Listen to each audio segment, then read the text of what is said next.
پرتگال نے اسرائیل کے ساتھ مل کر بشار الاسد کا تختہ الٹ دیا، جولانی کو لے آیا. جولانی اس سے پہلے داعش کا لیڈر تھا.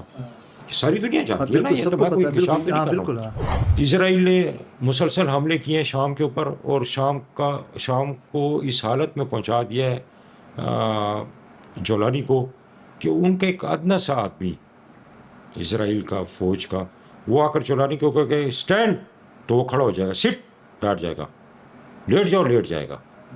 اس پوزیشن کو اس کو پہنچا دیا. بسم اللہ الرحمن الرحیم. اظہر علی ہوں اور آپ دیکھ رہے ہیں ڈیلی میدان. ناظرین، غزہ پر اسرائیلی مظالم اور اس کے بعد اسرائیل کے ایران پر حملہ، پھر اس کے بعد پھر دیگر عرب ممالک پر، پڑوسی ممالک پر ان کے جو حملے، میزائل حملے، پھر اس کے بعد آگے جا کر اس کا جو ایک مشرق وسطیٰ میں جو ایک ان کا دیرینہ ایک الہی سمجھ لیں، ان کے خوشگوار تعلقات کے حامل ایک ملک ہے قطر پر بھی جب اس نے حملہ کیا، اس کے بعد جو ایک رد عمل سامنے آیا پوری دنیا سے، بالعموم اور پھر اسلامی دنیا سے، جس کے نتیجے میں گزشتہ دنوں دوحہ میں عرب اسلامک ایک سمٹ ہوئی ہے. یہ کانفرنس، اس کے مقاصد کیا تھے، کانفرنس میں کیا ہوا، اب اس کے بعد کیا ہونے جا رہا ہے، یہ تمام صورتحال ہم سامنے رکھیں گے. ہمارے ساتھ موجود ہیں اسٹوڈیو میں سینئر صحافی اور تجزیہ نگار سید اظہر علی شاہ، جن کی مشرق وسطیٰ اور عرب اسرائیل یا فلسطین اسرائیل جو تنازع اس پر گہری نظر ہیں، ایران اسرائیل تنازعات پر ان کے جو باہمی وہ مسائل ہیں ان پر ان کی گہری نظر ہیں. یہ تمام صورتحال ایک بار پھر ہم شاہ جی سے رجوع کرتے ہیں اور جاننے کی کوشش کرتے ہیں کہ اس وقت مشرق وسطیٰ میں کیا ہو رہا ہے اور اس کے اثرات پوری دنیا پہ کیا ہو سکتے ہیں. تھینک یو سر، آپ نے ہمیں ٹائم دیا، ہمارے اسٹوڈیو پہ تشریف لائے. مشرق وسطیٰ میں جو صورتحال آج کل رواں ہے، غزہ سے یہ معاملہ شروع ہوا جب اسرائیل نے جارحیت کا گزشتہ سال آغاز کیا، پھر وہ اس کا جارحیت کا دائرہ پھیلتا چلا گیا، کئی اسلامی ممالک اس کے لپیٹ میں آ گئے. آخری اس نے جو وار کیا وہ قطر پہ کیا، جس کے بعد ایک عرب ممالک میں بھی ایک ہیجان پیدا ہوا، انہوں نے ایک انگڑائی لی اور ایک گزشتہ دنوں پھر ایک کانفرنس ہوئی ہے عرب اسلامک سمٹ. تو اس کانفرنس میں کیا ہوا اور کانفرنس کے نتیجے میں اور اس کے اثرات کے حوالے سے آپ کیا کہنا چاہیں گے؟ بہت شکریہ اظہر بھائی. یہ بہت ہی اہم اور عصر حاضر کا ایشو ہے. بہت دیر سے ہوا جو کچھ ہوا، اس کو بہت پہلے ہو جانا چاہیے تھا. اب تک عرب ممالک جو ہیں تو وہ انحصار کرتے تھے، 99.9% اپنا تمام انحصار سیکورٹی کا اور ترقی کا اور معیشیت کا، تعلقات کا، وہ اسرائیل اور امریکہ پر کرتے تھے. لیکن اب اس ایک حملے نے عرب ملکوں کو جھنجھوڑ کر رکھ دیا اور ان کی آنکھیں کھول دی ہیں کہ بھئی ہم تو جن پر تکیہ کر رہے تھے کہ وہی پتے ہمیں ہوا دینے لگ پڑے. یہ جیسے یہ حملہ ہوا ہے، یہ ایک تشویشناک بات تھی، بڑی افسوسناک ایک عمل تھا. اور جیسے یہ حملہ ہوا تو ایک شور مچا پورے دنیا میں، اور اسرائیل کی مذمت ہو رہی ہے اور کہیں پر عرب ممالک کے اوپر طنز کیا جا رہا ہے، کچھ کیا جا رہا ہے. تو اس وقت اور سب لوگ اس حملے کو برا کہہ رہے تھے. اس ماحول کے اندر دوسرے دن، حملے کے دوسرے دن، اس ماحول کے اندر میں نے ایک چھوٹی سی اپنی تحریر اپلوڈ کی ہے سوشل میڈیا میں کہ اچھائیاں ہیں یا برائیاں ہیں، دونوں بھانج نہیں ہیں، دونوں بچے دیتی ہیں. ہر اچھی چیز کی کھوک میں سے ایک بری چیز جنم لیتی ہے اور ہر بری چیز کی کھوک میں سے ایک اچھی چیز جنم لیتی ہے. یہ حملہ قطر کے اوپر اگرچہ بہت برا ہے، لیکن اس میں سے بہت سارے مثبت پہلو اور اچھے پہلو اس کے سامنے آنے کی توقع رکھنی چاہیے، اور الحمدللہ وہ ہو گیا. جس طرح میں نے پوائنٹ آؤٹ کیا اسی طرح ہی وہ ہوا اگلے 2-4 دنوں میں. اس میں نے یہ اشارہ دیا تھا کہ اس حملے کا سارا فائدہ ایران، چین اور روس کو پہنچے گا. ایران کا جو بیانیہ تھا اسرائیل کے خلاف، اور عرب اس کو غلط قرار دیتے تھے، اب اس کو درست قرار دیں گے. ایران نے جو عسکری کارروائیاں کی ہیں اسرائیل کے خلاف، اس کو غلط قرار دیتے تھے، اب اس کو درست قرار دیں گے. چین اور روس جو ہے وہ اب کوشش کریں گے کہ اس حملے کو، اس کا فائدہ اٹھا کر اب ایسا ماحول بنایا جائے کہ امریکہ اور اسرائیل کو خطے سے، مشرق وسطیٰ سے، عرب ملکوں سے نکال دیا جائے، اور عرب ملکوں کو عرب ریاستوں کو اب امریکی کیمپ سے نکال کر چین کی طرف لایا جائے. میں یہ سمجھتا ہوں کہ چین کی طرف ان کا آنا عرب ممالک کا ان کے مفاد میں ہے. عرب ملکوں نے دو بڑی غلطی کی ہیں, یا دو انہوں نے کام کیے ہیں جو سمجھے غلط تھی, جو کہ نہیں کرنے چاہیے تھے. انہوں نے اپنے سارے وسائل وہ اپنی عیاشی اور اپنے قیمتی لائف سٹائل کے اوپر خرچ کیے.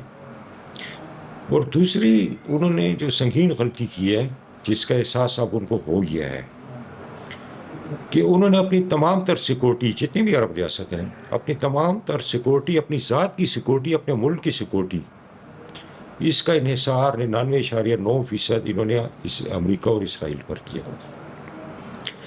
اس حملے کے فوراً بعد جب احتجاج کیا گیا قطر کے وزیر اعظم کی طرف سے امریکی صدر کو, ٹرمپ کو, تو ٹرمپ نے بڑا سمپلی بیان دے دیا کہ جی یہ حملے کی اطلاع مجھے اس وقت ملی ہے کہ جب میں نے اس کو قطر تک پاس آؤٹ کیا ہے تو اس وقت تک حملہ ہو چکا تھا, لیکن گزرے کل امریکہ کی اپنی میڈیا نے ٹرمپ کے جھوٹ کے دھجے اڑا کے رکھ دیے. اس نے رپورٹ, پوری تفصیلی رپورٹ شائع کر دی ہے کہ 8 بجے ٹرمپ اور اس کا نیتن یاہو نے ٹرمپ کو فون کیا اور اس حملے سے اس کو آگاہ کیا.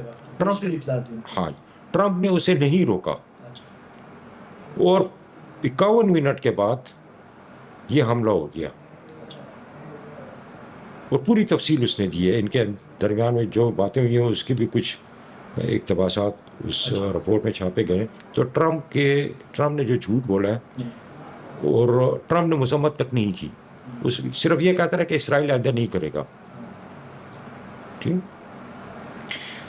اب یہ جو کانفرنس ہو گئی ہے یہ ایک اچھا اقدام ہے, لیکن میں اس کے ساتھ یہ بھی کہتا چاہوں کہ سوشل میڈیا میں کچھ تنقید ہو رہی ہے عربوں کے اوپر, یہ نہیں ہونی چاہیے. آپ کسی بھی کانفرنس سے, کسی بھی اجتماع سے یہ توقع ہرگز نہ رکھیں کہ اسی کانفرنس میں یا اسی اجتماع کے اندر اسی ٹائم کے اوپر بہت بڑے بڑے فیصلے عملی طور پر مارز وجود میں آئیں گے اور آپ ایک بہت بڑا اسٹیپ اٹھائیں گے. نہیں, یہ ناممکن بات ہے. یہ شروعات ہے اور ایک اچھی شروعات ہے. شاہ جی, آپ نے خود اپنے اس میں تفصیل سے آپ نے بتا دیا کہ عرب ممالک جو ہیں وہ اپنے دفاع اور اپنے ایون کہ اپنی ذاتی زندگیوں کے دفاع کے لیے بھی عرب حکمران امریکہ پہ ان کا سارا دار و مدار ہے. 99% آپ کہہ رہے ہیں. اگر یہ صورتحال ہو تو پھر کیا یہ ممکن ہوگا کہ یہ عرب ممالک امریکہ کے زیر اثر جو اب تک ہیں وہ خود کو اس کے اثر سے نکالیں اور چین کی طرف یا روس کی طرف وہ ایک ڈائیورژن ہمیں نظر آئے؟ کیا یہ پھر ممکن ہوگا؟ دیکھیں, مشکل ضرور ہے لیکن ناممکن نہیں ہے.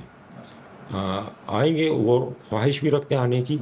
اس کی وجہ یہ ہے کہ چین اور امریکہ کی ورلڈ آرڈر کے اندر دو چیزیں بڑی واضح ہیں. امریکہ بلیک میل کرتا ہے اور آپ کو لوٹتا ہے, آپ کے گھر کے اندر فساد ڈالتا ہے, فرقہ وارانہ فساد, لسانی فساد, قبائلی فساد, آپس میں لڑا کر, اور آپ کے وسائل کو لوٹتا ہے. یہ امریکہ کی پالیسی ہے. برطانیہ کے ساتھ جتنا بھی مغرب ہے اس کی یہ پالیسی ہے.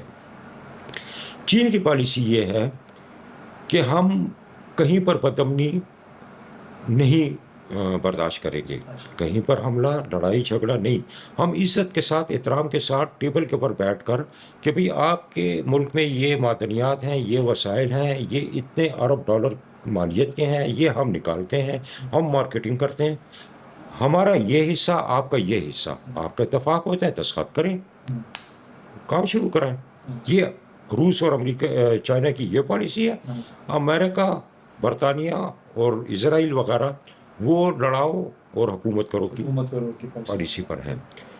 اب یہ آنا چاہتے ہیں اس کیمپ میں, لیکن اس کیمپ میں آنے میں سب سے بڑی رکاوٹ ان کی سیکورٹی ہے, عرب حکمرانوں کی, سلطنتوں کی. اب ایسا نہیں ہے کہ کل جو کانفرنس کا اختتام ہوا ہے اور بڑا اچھی باتیں اس میں طے ہوئی ہیں اور اس کو اب عملی شکل دی جائے گی, ٹھیک ہے, اور ہم خواہش کرتے ہیں کہ خدا کرے کہ ایک فوجی اتحاد بن جائے ان کا, اور مل کر یہ مقابلہ کریں، اور انشاءاللہ ایسا ہوگا، جلد یا بدیر یہ ہوگا، ایسے ہی ہوگا. لیکن یہ ساری جنگ لڑنے کے لیے ان کو اپنا کیمپ تبدیل کرنا پڑے گا. ٹھیک ہے، کیمپ تبدیل کرنے میں بات وہیں پر آ جاتی ہے کہ ان کے سارا سیکورٹی کا دار و مدار، اور ٹرمپ کہہ چکا ہے کہ ہم اگر ان کے سر سے ہاتھ اٹھا لیں تو یہ 24 گھنٹے بھی ان کی بادشاہت قائم نہیں رہ سکتے. وہ درست کہہ رہا ہے، کیونکہ انہوں نے خود اپنے آپ کو ان کے بندوقوں کے سائے میں رکھا ہوا ہے نا. اب اس کے لیے عرب ریاستیں جتنی جلد ممکن ہو سکتی ہیں، کوئی ٹائم ضائع کیے بغیر وہ آئیں اور چین اور روس کے ساتھ اپنی سیکورٹی کا معاہدہ کریں. چین اور روس اگر ان کی سیکورٹی اور کریں گے وہ لوگ معاہدہ، وہ ان کے اندر صلاحیت ہے، اہلیت ہے، تو اس معاہدے کے اندر یہ معاہدہ پاکستان کے بغیر مکمل نہیں ہو سکتا. پاکستان کے آرمی، پاکستان کی انٹیلیجنس ایجنسیاں، پاکستان، یہ سب اس کے اندر ایک فعال کردار ادا کریں گی. آپ ان کو سیکور کریں، پہلے ان کی زندگی کو سیکور کریں، ان کی حکومت کو سیکور کریں. اب حکومت کے معاملے میں یہ آج کی بات آپ اپنے ریکارڈ میں رکھیں. آنے والے دنوں مینس کے ایک مہینے کے اندر آپ دیکھ لیں کہ اب دنیا کے مختلف ممالک میں، خطے کے ممالک میں حکومت مخالف تحریکیں شروع ہو جائیں گی. امریکہ اور اسرائیل اور برطانیہ یہ دنیا کے شیاطین اعظم ہیں. یہ اپنے منصوبے بنا کر پہلے سے رکھتے ہیں، plan a, plan be, plan C, plan D. یہ ناکام ہوا تو یہ کریں گے، اگر ایسا ہوا تو ایسے کریں گے، اگر یہ یہاں پر ایسا ماحول بن گیا تو پھر کیا کریں گے. یہ انہوں نے پہلے سے بنا کر رکھے ہیں. اب جو رد عمل آیا پوری اسلامی ممالک کی طرف سے اور پوری دنیا کی طرف سے اسرائیل کے خلاف، اب ممکن ہے کہ اسرائیل براہ راست حملہ نہ کرے. اسرائیل کے پاس 3 سے زائد طریقے ہیں براہ راست حملہ، اس کے بعد اپنے ایجنڈوں کے ذریعے دہشت گرد کارروائی، جس طرح اسماعیل ہنیہ کے خلاف تہران میں کیا گیا. اور پھر تیسرا جو ان کا حربہ ہے کہ آپ کی حکومت ہمارے لیے اب ناقابل برداشت ہو چکی ہے، آپ کی حکومت ہمارے مفادات کے خلاف ہو چکی ہے، لہٰذا اس حکومت کی اب چھٹی کراؤ. اب چھٹی کرانے کے لیے اسی ملک کے عوام کو استعمال کیا جاتا ہے، اور اس ملک کے عوام دانستہ یا نادانستہ طور پر وہ استعمال ہو جاتے ہیں. جیسے میں ایک سمپل سی مثال دیتا ہوں، ہمارے ہاں بہت ساری تحریکیں چلی ہیں، لیکن جو تحریک نظام مصطفیٰ چلی ہے ذوالفقار علی بھٹو کو ہٹانے کے لیے، اس کے بارے میں تو دستاویزی آپ کے ثبوت آئے بالکل ہیں شواہد آ گئے ہیں کہ امریکہ اس کے پیچھے تھا. امریکہ نے کتنے ملین ڈالر آپ کو دیے ہیں تحریک نظام مصطفیٰ چلانے کے لیے.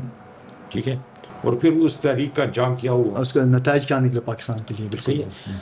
اب اس کے اندر میں ایک اور نقطے کی طرف آپ کو متوجہ کراتا ہوں کہ جس وقت ایران کے اوپر انہوں نے حملہ کیا ہے، وہ بہت لمبی پلاننگ کے ساتھ کیا ہے کہ جناب ہم ان کی فوجی قیادت کو، ان کی سیاسی قیادت کو، ان کی مذہبی قیادت کو بیک وقت ختم کر کے تو عوام کو تیار رکھا ہے ہزاروں کی تعداد میں کہ جی، اور خطاب بھی کیا ہے کہ ہم آ رہے ہیں، آپ نکلو حکومت کے خلاف.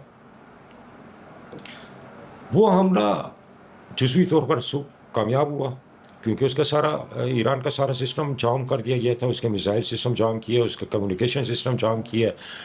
ان کو سمجھ ہی نہیں آ رہی تھی، اور غالباً 18 گھنٹے تک وہ جام رہا. اور جس وقت وہ اس کو انہوں نے فعال کر لیا، بحال کر لیا، تو اس کے بعد جو ری ایکشن دیا تو وہ دنیا نے دیکھا. لیکن جو اہم نقطہ ہے اس کے اندر جس سے سبق سیکھنا چاہیے عرب ملکوں کو بھی، اور ہم پاکستان کو بھی، اور غیر عرب جتنے بھی اب اسلامی ملک ہیں اور جہاں پر اب آئندہ حکومت مخالف تحریکیں شروع ہونے والی ہیں، ان کو سبق سیکھنا چاہیے. ایران کے اندر انقلاب کے مخالف بہت ساری قوتیں ہیں، بہت ساری تحریکیں موجود ہیں، لیکن جیسے ہی اسرائیل نے حملہ کیا، وہ مخالف قوتیں دشمن کے ساتھ کھڑے ہونے کے بجائے اپنی قیادت کے ساتھ، ملک کی قیادت کے ساتھ کھڑی ہو گئی کہ جناب ہم اس حالات کے اندر آیت اللہ خامنئی کے ساتھ کھڑے ہیں، ہم ایران کے ساتھ کھڑے ہیں. ظاہر وہ غیر ملکی ایجنٹوں کے ہاتھوں استعمال انہوں نے ہونے سے انکار کر دیا انہوں نے. بالکل. تو دیکھیں، اختلاف رائے رکھنا آپ کا حق ہے، آپ اختلاف رائے کسی بات پر بھی رکھ سکتے ہیں، لیکن اختلاف رائے کا یہ مطلب نہیں لینا چاہیے کہ آپ اختلاف رائے کو بنیاد بنا کر دشمن کے صف میں کھڑے ہو جائیں. ہاں دشمن کے ہاتھ میں استعمال ہو آپ. بالکل. اور یہ کچھ اب ہوگا پورے عرب ریجن کے اندر اور پاکستان کے اندر، ایون انڈیا کے اندر، جیسے بنگلہ دیش میں ہوا، جیسے نیپال میں ہوا. اب یہ ہوا جو ہے یہ اب چلنے والی ہے. اچھا ممکن ہے جو خطے کے ہاں دیگر ممالک میں بھی یہ اس کانفرنس کا رد عمل ہے. رد عمل ہوگا. ہاں اس کانفرنس کے اندر جو معاملات طے ہوئے ہیں اس کو انہوں نے میچور نہیں ہونے دینا. شاہ جی آپ نے اس تمام جو صورتحال کا بہت تفصیل سے آپ نے ایک منظرنامہ پیش کر دیا. تو جب ہم پاکستان کے ہم کردار کو ہم دیکھتے ہیں، خصوصی طور پر جب مسئلہ فلسطین کے حوالے سے، پھر اسرائیل کی جو توسیع پسندانہ غاصبانہ جو ان کے عزائم ہے، تو پاکستان میرے خیال میں ایران کے بعد پاکستان واحد ملک ہے اسلامی بلاک میں، اسلامی دنیا میں، کہ جس کی ایک واضح اور دو ٹوک پالیسی ہے کہ جب تک مسئلہ فلسطین حل نہیں ہوتا فلسطینیوں کے اس کے خواہش کے مطابق، ہم نے فلسطین کے ساتھ کوئی روابط نہیں رکھنا. دوسری طرف تقریباً یہ سارے عرب ممالک بشمول ترکی اور دیگر ممالک، وہ ایک طرف وہ مسئلہ فلسطین کی حمایت کرتے ہیں، دوسری طرف وہ اسرائیل سے بھی تعلقات بنا کے رکھنا چاہتے ہیں. تو ایسی صورتحال میں آپ پاکستان کے کردار کو کس نظر سے دیکھتے ہیں؟ اور اس کانفرنس میں بھی پاکستان نے ایک اسرائیل کے خلاف ایک ٹاسک فورس کے قیام کی ایک بات کی ہے، تو اس تجویز کو اور اس کے اثرات کو آپ کس نظر سے دیکھتے ہیں؟ لیکن سب سے پہلی بات تو یہ ہے کہ عرب ممالک نے آج دن تک اس قطر کے اوپر حملے کے وقت تک فلسطین کی حمایت نہیں کی. انہوں نے حماس کو دہشت گرد قرار دیا ہے، صحیح ہے، اور انہوں نے اسرائیل کے خلاف جہاد کو حرام قرار دیا ہے، فتوے جاری ہوئے ہیں. ٹھیک ہے، یہ تو شکریہ ادا کرنا چاہیے ہمیں نیتن یاہو کی جہالت کا کہ اس نے اپنے اتحادی کے اوپر حملہ کر کے اور عرب لوگوں کو نیند سے جگایا ہے. ٹھیک ہے، آپ آتے ہیں پاکستان کے کردار پر. پہلے یہ ذہن میں آپ رکھ لیں کہ مسلح تصادم تہذیبوں کے درمیان لازم و ملزوم ہو چکا ہے. یہودی اور مسلم تصادم اب ناگزیر ہو چکا ہے. یہ ہوگا، آج نہیں ہوگا، کل ہوگا، مہینے بعد ہوگا، 6 مہینے بعد ہوگا، لیکن لازمی ہوگا. اس مسلح تصادم میں ایون کہ یہ جو کل کانفرنس ہوئی ہے دوحہ میں، اس کے اندر پاکستان جو ہے وہ تمام مندوبین کے یا تمام سربراہان کی نظر میں سر فہرست ہے. اس کی وجہ یہ ہے کہ پاکستان کے بغیر یہ نامکمل ہے اور پاکستان کے بغیر یہ کوئی جنگ جیت بھی نہیں سکتی. پاکستان کے فوج اپنے دشمن کو مارنا بھی جانتی ہے اور اپنے مقصد کے اوپر مرنا بھی جانتی ہے. اب پاکستان واحد ملک ہے ان 57 اسلامی ممالک میں، یا اسلامی تو کہنا مجھے شرم آتی ہے، مسلم ممالک میں. اس 57 مسلم ممالک کے اندر پاکستان واحد ملک ہے کہ جو ایک منظم فوج، منظم انٹیلیجنس ادارے، سسٹم، میزائل سسٹم، فضائیہ، تجربہ کار پائلٹس، جنگجو پائلٹس، کمانڈوز، سب کچھ ان کے پاس موجود ہے. آج تک اس کو سوائے انڈیا کے خلاف استعمال کرنے کا موقع نہیں ملا، وہ 8-10 دن یا 4 دن جو جنگ ہوئی ہے. اب اس کو استعمال کرنے کا موقع ملنے والا ہے. اور یہ بھی آپ ذہن میں رکھ لیں کہ یہ 57 کے 57 اسلامی پھر میں نے اسلامی کہہ دیا غلطی سے، مسلم ممالک جو ہیں یہ اسرائیل کے خلاف سارے نہیں اکٹھے کھڑے ہوں گے. اگر ان میں سے 8 سے 10 ممالک کھڑے ہونے میں کامیاب ہو گئے اور متحد ہونے میں کامیاب ہو گئے تو آپ یہ جنگ جیت گئے ہیں. اب ان 8-10 ممالک میں کون کون ہے؟ پاکستان ہے، ایران ہے، ملیشیا ہے، یہ اہم ممالک ہیں. ٹھیک ہے جی. ترکیہ تو کہتا ہے، لیکن ترکیہ ناقابل اعتماد ملک ہے. اس نے جتنا اسرائیل کو اردگان نے مضبوط کیا نا، اتنا امریکہ بھی اس کو نہیں کر سکا. اب وہ پوچھیں وہ کیسے؟ وہ ایسے کہ اسرائیل، ہم یہ سمجھنے لگے ہیں کہ اسرائیل اب اس دنیا کے نقشے سے مٹنے والا ہے. وہ بالکل اس کی حیثیت ایسی ہو گئی تھی اسرائیل کی جیسے کاغذ کی کشتیاں بنا کے پانی میں چھوڑ دیں. وہ اس منزل تک پہنچ چکا تھا. اور ہم یہ توقع کر رہے تھے، ہم یہ سوچ رہے تھے، ہم نے یہ ذہن بنا رکھا تھا چونکہ میں رات کو 3 بجے تک 2:30 بجے تک 4 بجے تک میں چیک کرتا رہتا ہوں میڈیا, میں دیکھتا رہتا ہوں کہ کیا خبریں آ رہی ہیں ان دنوں میں بھی. تو اچانک جو ہے تو اردگان نے اسرائیل کے ساتھ مل کر بشار الاسد کا تختہ الٹ دیا, جولانی کو لے آیا.